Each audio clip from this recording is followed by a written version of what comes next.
Today I'm going to talk about kinematics. It is a branch of science that deals with the study of motion of the bodies without considering the cause of motion, whether it's mass or force. In this, we are going to study two types of motions. Before those studying two types of motion, we should know the two concepts. That is, which body is at rest and what is the motion.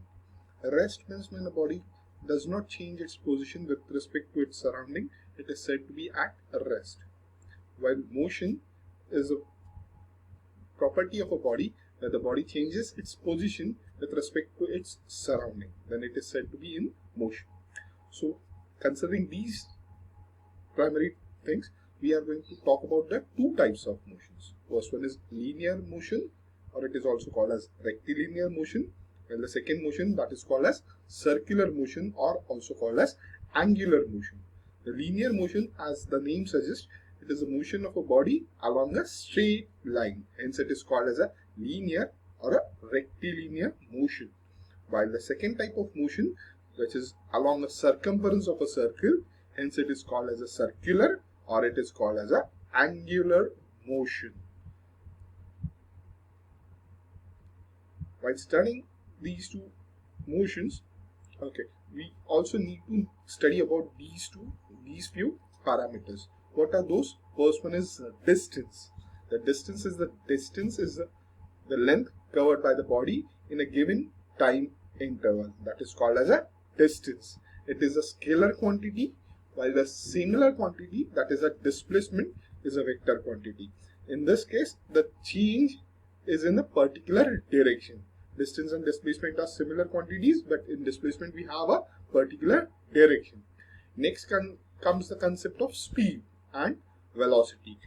These are scalar and vector quantities. Speed is defined as the distance traveled by the body in a unit time, while velocity is defined as the displacement per unit time.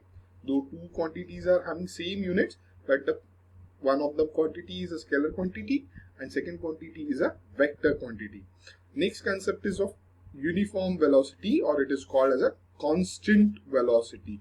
When a body which has an equal displacement in equal time interval, then this velocity is called as a uniform velocity.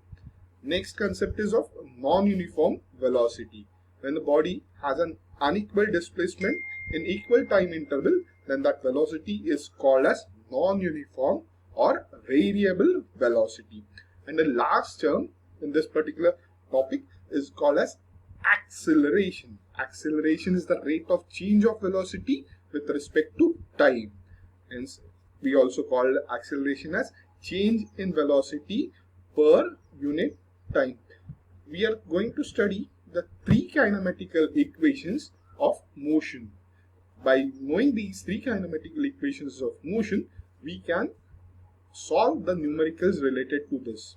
In this, we should first know, when we are going to study these, that small u is always going to stand for the initial velocity of a body. Small v is going to stand for the final velocity of a body. When we are going to talk about t, it would be always the time for which a body is going to move. Then small a is the acceleration in the body. S is the displacement in the body. We will first consider the first kinematical equation. The first kinematical equation rises because of the term of acceleration. Acceleration is defined as change in velocity with respect to time.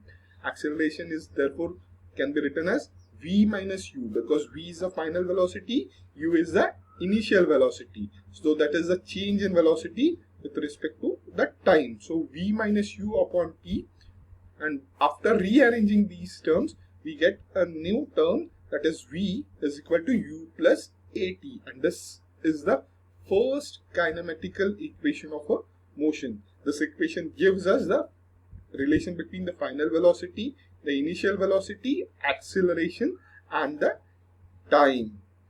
Then we will move to the next equation, that is the kinematical equation of motion, that is the second kinematical equation of motion. As I told earlier, these quantities are going to remain same, u, v, s and t. Okay, when we are going to see what a displacement is a term which is nothing but velocity into time, because we have defined velocity as displacement upon time. So we rearrange and therefore we write s is equal to average velocity into time. Since we are taking average of two values, so we write v plus u divided by 2, where u is the initial velocity, v is the final velocity, divided by 2 into the time, and then we substitute this all the things in the first equation. Okay, from the first equation what we have, v is equal to u plus at, we substitute this v is equal to u plus at in this equation, and therefore we get that s is equal to u times t plus a half as being rh, s is equal to ut plus half at square.